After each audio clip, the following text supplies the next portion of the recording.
Les faux papes de Vatican II sont-ils francs-maçons? Léon XIII nous avertit. La plupart des francs-maçons ne révèlent pas publiquement leur appartenance. Cependant, le pape Léon XIII nous indique un moyen simple pour les reconnaître. Je précise que toutes les preuves et les liens des citations utilisées dans cette vidéo seront en description.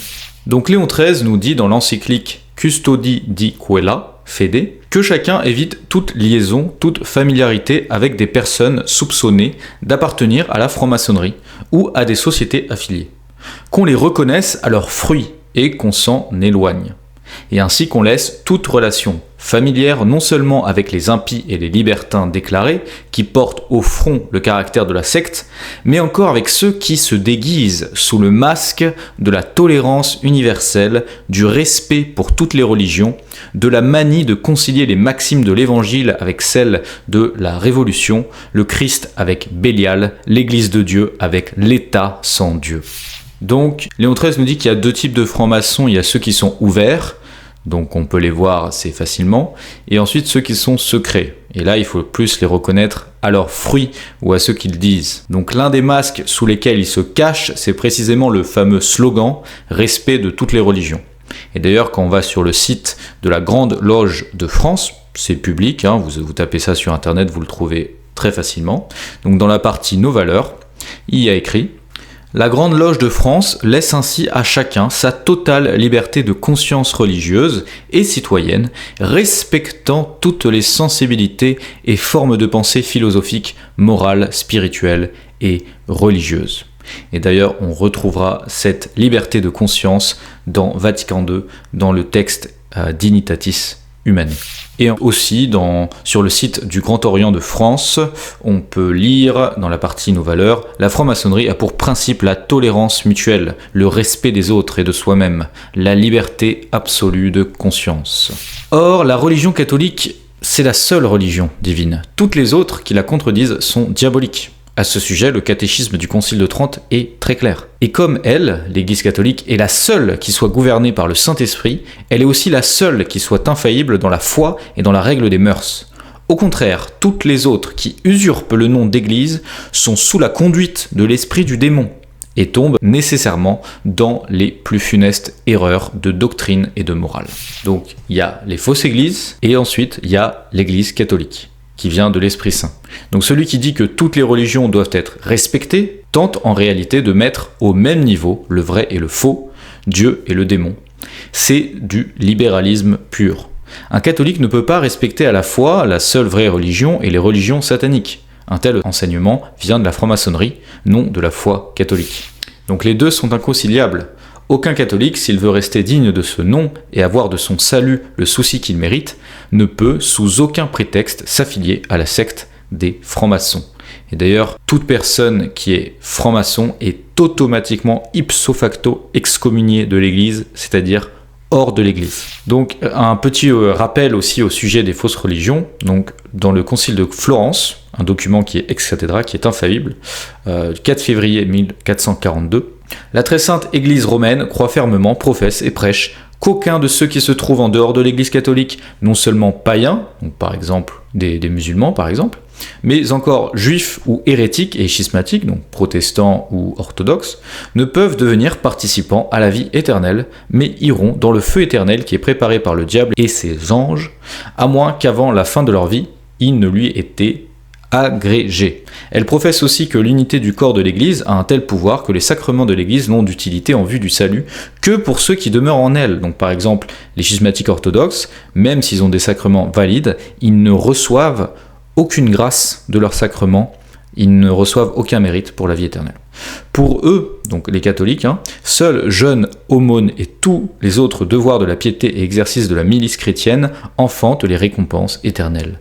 Et que personne ne peut être sauvé, si grande que soient ses aumônes, même s'il verse son sang pour le nom du Christ. Donc par exemple un protestant qui meurt en martyr entre guillemets pour le Christ, s'il n'est pas demeuré dans le sein et dans l'unité de l'Église catholique. Donc ça ne sert à rien. Voilà. Donc que nous disent les faux papes de Vatican II. Voyons maintenant si ces faux papes ont enseigné cette doctrine du respect de toutes les religions. Donc Angelo Roncalli, alias Jean XXIII, dit dans l'encyclique entre guillemets Pacem in Terris, chacun a le droit d'honorer Dieu, suivant la juste règle de la conscience, et de professer sa religion dans la vie privée et publique. Donc c'est le principe de la liberté religieuse, c'est toutes les religions ont les mêmes droits. Donc il dit pas que l'Église catholique n'a pas le droit de professer la religion catholique en public, non, il dit l'Église catholique a le droit de professer sa religion en public, mais l'islam, le judaïsme, les protestants, les anglicans, enfin d'ailleurs n'importe quelle secte, puisque ça dépend de la conscience de chacun, a le droit aussi de professer sa religion dans la vie publique. Et ça a toujours été condamné par l'Église, puisque seule la vérité a des droits, et l'erreur n'a aucun droit. Donc là, Angelo Roncalli donne des droits à l'erreur, ce qui est du libéralisme, ce qui est une doctrine qui vient de la franc-maçonnerie.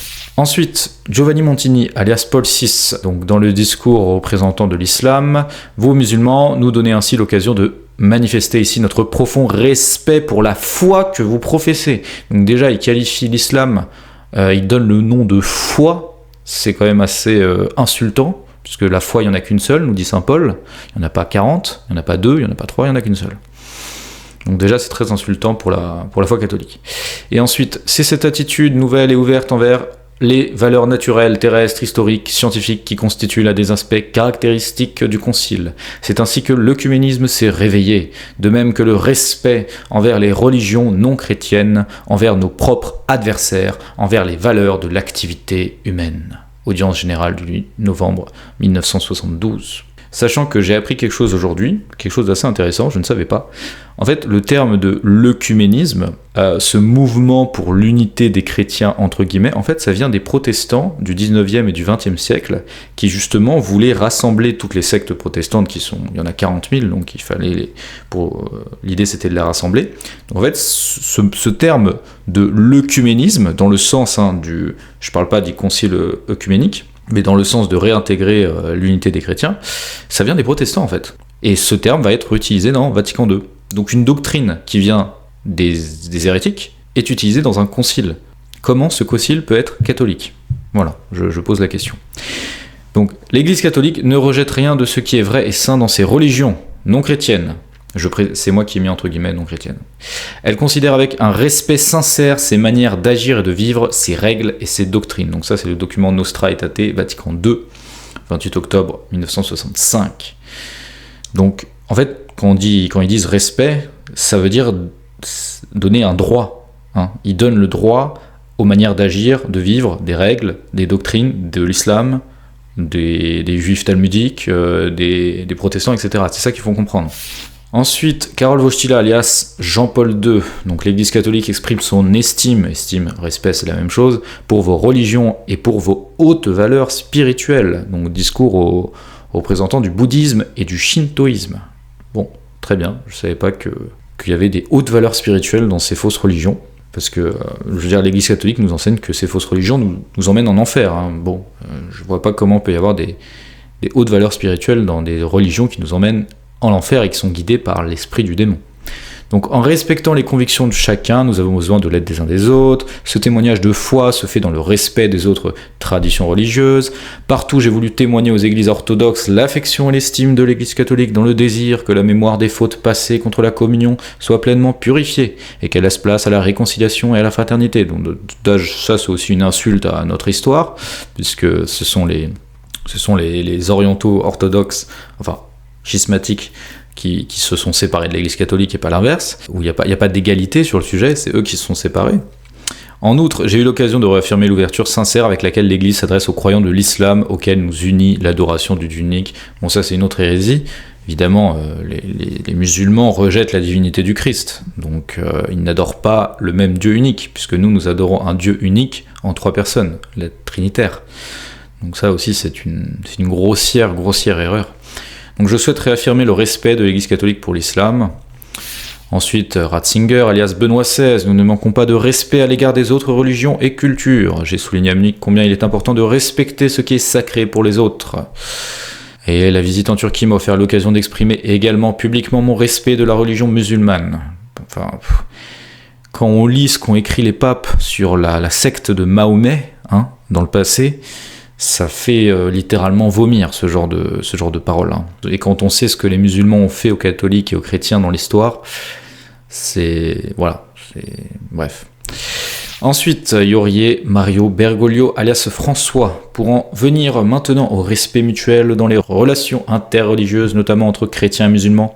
Ce que nous sommes appelés à respecter, c'est la religion de l'autre, ses enseignements, ses symboles et ses valeurs. Donc là, il va très très loin. Il dit qu'il faut respecter, donc donner un droit à la religion de l'autre, donc à la fausse religion de l'islam, aux enseignements. Si vous connaissez un peu le Coran, vous savez que les enseignements de l'islam vont contre les 10 commandements, vont contre la foi catholique, c'est inconciliable. Et enfin, Robert Francis Prévost, il ne faut pas croire qu'il ne fait pas partie de la liste, alias Léon XIV. Les relations entre l'Église catholique et les musulmans étaient marquées par un engagement croissant en faveur du dialogue et de la fraternité, favorisé par l'estime pour ses frères et sœurs, qui adorent le Dieu unique, vivant et subsistant, miséricordieux et tout-puissant, créateur du ciel et de la terre, qui a parlé aux hommes.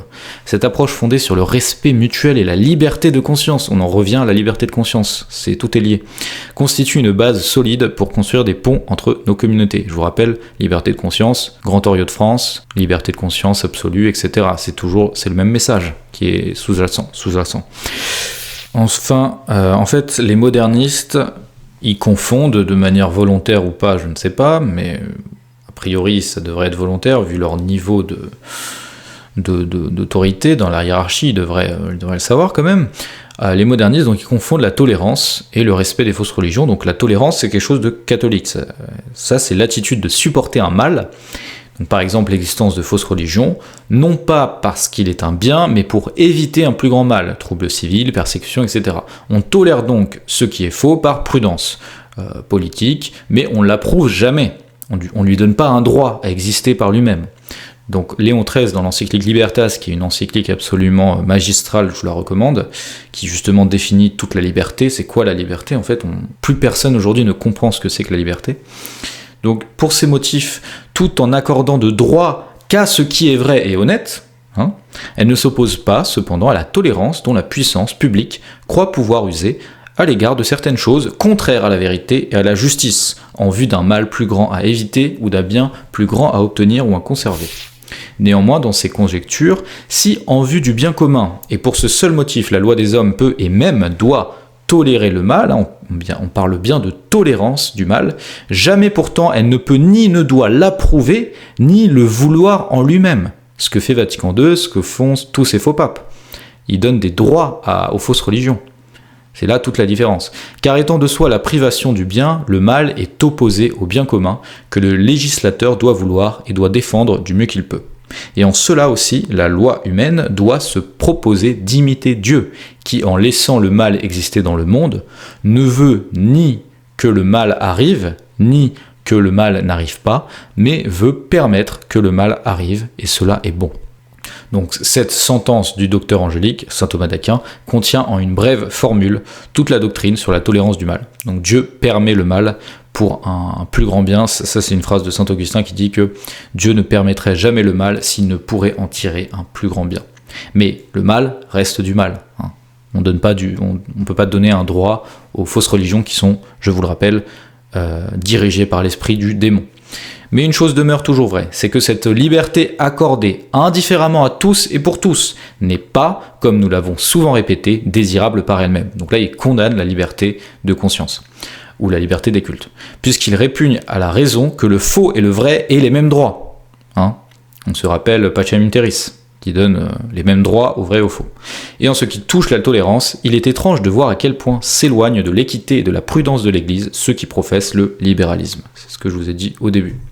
Donc maintenant, le respect, au sens moderne, c'est reconnaître une valeur positive, une dignité religieuse intrinsèque aux fausses religions elles-mêmes. Or cela est impossible, l'erreur n'a aucun droit. On peut respecter les personnes créées à l'image de Dieu, mais jamais les fausses doctrines qui viennent du démon, je le rappelle. Donc dans Vatican II, dans le texte Dignitatis Humanae du 7 décembre 1965, ce concile du Vatican déclare que la personne humaine a le droit à la liberté religieuse. Cette liberté consiste en ce que tous les hommes doivent être exempts de toute contrainte de la part tant des individus que des groupes sociaux et de quelque pouvoir humain que ce soit, de telle sorte qu'en matière religieuse, nul ne soit forcé d'agir contre sa conscience, ni empêcher d'agir dans de justes limites, selon sa conscience, en privé comme en public, seul ou associé à d'autres. On va voir que justes limites, en fait, c'est des limites purement d'ordre public, en fait. Il parle pas du tout du salut des âmes ou quoi, ça il s'en fiche complètement. Il parle de l'ordre public. Donc voilà, donc si les islamistes prêchent de manière paisible, entre guillemets paisible, dans la rue l'islam, c'est tout à fait acceptable. Ça rentre dans les conditions de Dignitatis Humanae. Donc en privé comme en public, voilà, en public, dans la rue, en conférence. D'ailleurs le texte dit à d'autres endroits qu'ils peuvent construire des bâtiments, etc. Donc construire des mosquées en France, ils ont le droit de faire ça, ils ont un droit naturel de faire ça. Donc, selon Vatican II, je le rappelle, c'est une erreur. C'est pourquoi le droit à cette exemption de toute contrainte persiste en ceux-là même qui ne satisfont pas à l'obligation de chercher la vérité et d'y adhérer. Donc même ceux qui savent, qui vont contre leur conscience, qui savent que par exemple la religion catholique est la vraie, mais qui, pour certaines raisons, veulent lutter contre, eh bien ils ont le droit. Ils ont le droit naturel. Son exercice ne peut être entravé dès lors que demeure, sauf un ordre public juste. Donc c'est ce dont je vous parlais, il parle juste d'un ordre public juste, tout simplement. Donc la liberté religieuse demande en outre que les communautés ne soient pas empêchées de manifester librement l'efficacité singulière de leur doctrine, pour organiser la société et vivifier toute l'activité humaine. Donc ça, c'est un langage absolument moderniste. Organiser la société et vivifier toute l'activité humaine. Donc l'islam va vivifier l'activité humaine de la société, l'hindouisme.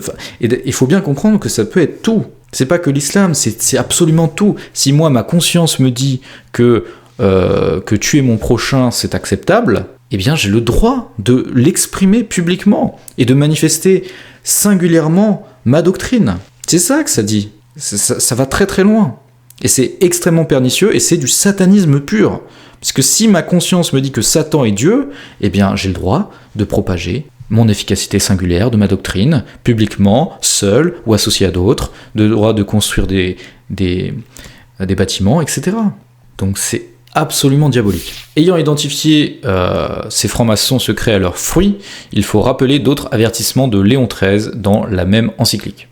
Montrons donc la franc-maçonnerie comme l'ennemi de Dieu, de l'Église et de la patrie. Reconnaissez-la une fois pour toutes, et avec toutes les armes que la raison, la conscience et la foi mettent entre vos mains. Défendez-vous d'un ennemi si orgueilleux, que personne ne se laisse séduire par son apparence séduisante, ou par ses promesses. Ça c'est important, la franc-maçonnerie est séduisante, enfin en tout cas peut l'être pour certains. Ne vous laissez pas tromper par ses attraits, ni intimider par ses menaces. Souvenez-vous que le christianisme et la franc-maçonnerie sont essentiellement inconciliables, au point que s'attacher à l'une, c'est rompre avec l'autre. Évidemment, si tous ces faux papes étaient bien francs-maçons, eh bien effectivement, ils étaient hors de l'Église absolument. Donc maintenant, je vais vous dire à quelques citations de l'encyclique de Pie XI, qui va justement contre ce mouvement dit de l'œcuménisme, qui souhaite rétablir l'unité, entre guillemets, des chrétiens. Et je vous invite à aller voir dans la description, je mettrai un lien du Dicaster pour l'unité des chrétiens.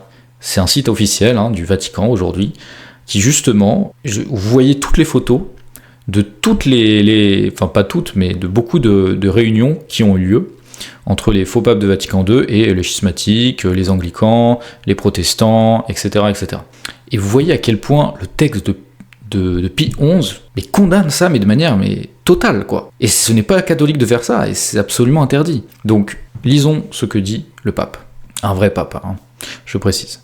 Convaincu qu'il est très rare de rencontrer des hommes dépourvus de tout sens religieux, on les voit nourrir l'espoir qu'il serait possible d'amener sans difficulté les peuples, malgré leurs divergences religieuses, à une entente fraternelle sur la profession de certaines doctrines considérées comme un fondement commun de vie spirituelle. C'est pourquoi ils se mettent à tenir des congrès, des réunions, des conférences, fréquentées par un nombre appréciable d'auditeurs, et à leurs discussions ils invitent tous les hommes indistinctement, les infidèles de tout genre, comme les fidèles du Christ, et même ceux qui, par malheur, se sont séparés du Christ, schismatiques, protestants, ou qui, avec âpreté et obstination, nient la divinité de sa nature et de sa mission. De telles entreprises ne peuvent en aucune manière être approuvées par les catholiques, puisqu'elles s'appuient sur la théorie erronée que les religions sont toutes plus ou moins bonnes et louables, en ce sens que toutes également, bien que de manière différente, manifestent et signifie le sentiment naturel et inné qui nous porte vers Dieu et nous pousse à reconnaître avec respect sa puissance. Donc ça c'est absolument quand les faux papes de Vatican II parlent de la foi des musulmans ou qui disent qu'ils adorent le Dieu unique, c'est de ça dont parle Pie XI et qui est condamné. Donc en vérité, les partisans de cette théorie s'égarent en pleine erreur, mais de plus, en pervertissant la notion de la vraie religion, ils la répudient et ils versent par étapes dans le naturalisme et l'athéisme. Et regardez ce que la plupart des chrétiens, entre guillemets, sont aujourd'hui dans l'Occident, ce sont des naturalistes et ce sont des athées. Dans ces conditions, il va de soi que le siège apostolique ne peut d'aucune manière participer à leur congrès, et que d'aucune manière les catholiques ne peuvent apporter leur suffrage à de telles entreprises ou y collaborer. S'ils le faisaient, ils accorderaient une autorité à une fausse religion chrétienne, entièrement étrangère à l'unique Église du Christ. Il est vrai, ces panchrétiens qui cherchent à fédérer les églises, on pense à évidemment Vatican II, semble poursuivre le très noble dessein de promouvoir la charité entre tous les chrétiens. C'est toujours sous cet aspect de l'amour universel, on est tous frères, voilà, etc. Ce qui sont des notions d'ailleurs franc-maçonnes. Mais comment la charité pourrait-elle tourner au détriment de la foi ? Personne sans doute n'ignore que Saint Jean lui-même, l'apôtre de la charité, que l'on a vu dans son évangile dévoiler les secrets du Sacré-Cœur de Jésus, et qui ne cessait d'inculquer dans l'esprit de ses fidèles le précepte nouveau, aimez-vous les uns les autres, interdisait de façon absolue tout rapport avec ceux qui ne professaient pas la doctrine du Christ entière et pure. Citation, « Si quelqu'un vient à vous et n'apporte pas cette doctrine, ne le recevez pas dans votre maison et ne le saluez même pas. » Donc quand vous voyez ces faux papes inviter des schismatiques orthodoxes, des protestants, des anglicans au Vatican, dans la basilique de Saint-Pierre, mais c'est une insulte. C'est une apostasie, c'est terrible, c'est absolument terrible. C'est pourquoi, puisque la charité a pour fondement une foi intègre et sincère, c'est l'unité de foi qui doit être le lien principal unissant les disciples du Christ. Tout est basé sur la foi. Ça, les protestants nous le rappellent bien, dans les évangiles, il y a énormément de passages qui disent que le salut est fondé sur la foi, évidemment. Il y a foi, espérance, charité, mais tout commence par la foi. Sans la foi, on ne peut rien faire. Et comme nous dit saint Paul, il n'y a qu'une seule foi. Donc quand ils invitent des gens qui n'ont pas la même foi, ils les invitent pas pour les convertir, encore ça serait pour les convertir, pourquoi pas. Mais non, ils les invitent pour faire des congrès, pour discuter sur ce qui nous rapproche, etc. Donc on comprend donc, vénérable frère, pourquoi ce siège apostolique n'a jamais autorisé ses fidèles à prendre part au congrès des non-catholiques. Il n'est pas permis en effet de procurer la réunion des chrétiens autrement qu'en poussant au retour des dissidents à la seule véritable Église du Christ, puisqu'ils ont eu jadis le malheur de s'en séparer. Donc, j'insiste, ces faux papes de Vatican II, ce sont eux qui se sont séparés de l'Église catholique, d'accord ? Ce ne sont pas ceux qui aujourd'hui essayent de garder la vraie foi, comme par exemple, comme moi j'essaye de garder la foi, j'ai pas d'intérêt à que le siège soit vacant, d'ailleurs je préférerais, dans un monde parfait, que le siège ne soit pas vacant, qu'on ait un pape, etc. Mais la vérité, la foi, nous enseigne que ces gens-là se sont séparés de l'Église. Ils ne peuvent pas être papes. C'est impossible, absolument impossible. Donc nous sommes en temps de vacances, l'Église n'a jamais déterminé combien de temps ça pourrait durer, on ne sait pas. Donc nous devons prier et faire pénitence, et oui, beaucoup prier. Donc je vous souhaite une bonne journée, une bonne continuation, et que Dieu vous garde.